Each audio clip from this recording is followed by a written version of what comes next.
Have you ever wondered what makes Pandora from Avatar feel so incredibly alive? It's more than just stunning visuals. It's a world built on a breathtaking idea. Pandora isn't just a planet. It's a single, vast living organism. This concept is inspired by the real-life Gaia Theory, which suggests that our own Earth functions as a self-regulating system, much like a living being. Every plant, every creature, every gust of wind on Pandora is part of an interconnected whole, a global consciousness we know as Eywa. It's a world where life isn't just on the planet. Life is the planet. Let's dive into the science that makes this world tick. Remember that magical moment of connection, the tsaheylu, where a Na'vi links their Q to another creature or plant? This isn't just movie magic. It's a beautiful metaphor for real-world biology. Think of it like a giant planetary-wide nervous system. The tendrils in the Qs act like synapses in our own brains, passing electrochemical signals. But it gets even more fascinating. On Earth, vast underground fungal networks, sometimes called the Wood Wide Web, connect trees and plants, allowing them to share nutrients and information.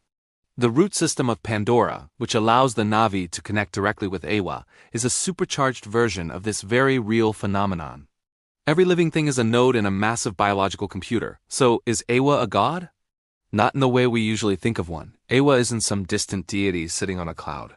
She is the sum of all life, the collective consciousness of the entire planet. This blends spirituality with biology in a really profound way. When the Na'vi connect to the Tree of Souls, they aren't just praying, they're uploading and downloading memories. Their ancestors' consciousness isn't in some far-off heaven. It's stored within the biological network of the planet itself, accessible to future generations. Eywa is both the spirit of the world and the world itself, a perfect fusion of science and faith. This is why when the RDA destroys the home tree, it's not just cutting down a big tree. It's committing a profound act of deicide and erasing generations of history and memory. And what about those incredible floating mountains, the Hallelujah Mountains? They seem like pure fantasy, but there's a sprinkle of scientific plausibility there too. The film explains that these massive landmasses are rich in a naturally occurring room-temperature superconductor called unobtainium. Pandora has incredibly powerful magnetic fields, and these fields repel the unobtainium in the mountains, causing them to levitate. This phenomenon is known as magnetic levitation, or maglev, which is the same technology we use for high-speed trains.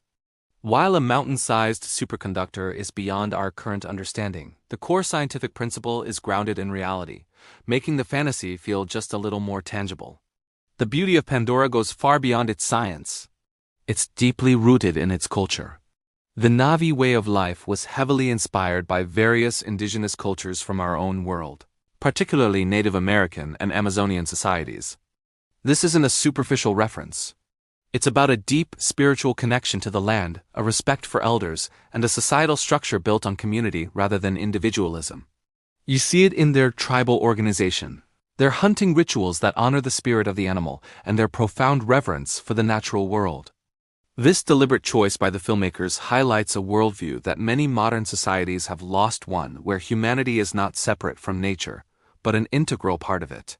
This connection is why memory and ancestry are so central to the Na'vi. Their history isn't written in books, it's alive. It's stored in the songs they sing, the stories they tell, and most importantly within the living network of Eywa.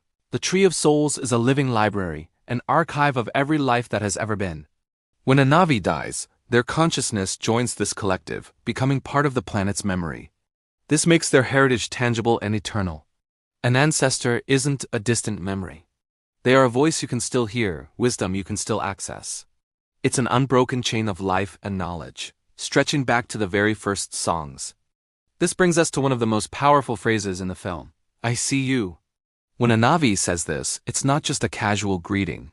It means, I see your spirit, your history, your soul, and the part of Eywa that lives within you.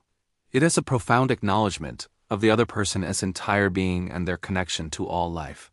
It's an expression of deep empathy and understanding. Compare that to the human characters who often fail to see the Na'vi as anything more than obstacles or resources. The contrast is stark and intentional.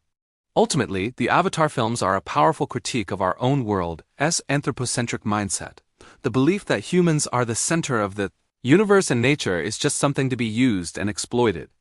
The RDA sees Pandora as a gold mine, a source of unobtainium, and they are willing to destroy an entire ecosystem for profit. They don't see the life, the culture, the spirit. They only see dollar signs.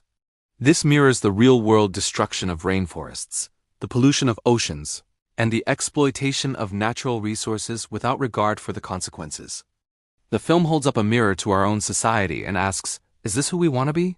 So why does Pandora resonate so deeply with millions of people around the world? I think it's because it touches on a fundamental human yearning. It represents a lost harmony, a connection to nature that our ancestors once had and that we have largely forgotten in our concrete jungles. We watch the Na'vi and feel a pang of longing for that sense of belonging, for a world where we are part of something greater than ourselves. But Pandora isn't just a sad reminder of what we've lost. It's also a beacon of hope. It shows us a different path, a future where humanity can choose to see the world around us, to reconnect with nature, and to live in balance rather than in dominance. It's a dream of a future we may still be able to reclaim. Thank you so much for watching. What part of Pandora's world fascinates you the most? Let me know in the comments below. And if you enjoyed this deep dive, don't forget to subscribe, and hit that notification bell for more explorations into your favorite fictional worlds. Until next time, stay curious.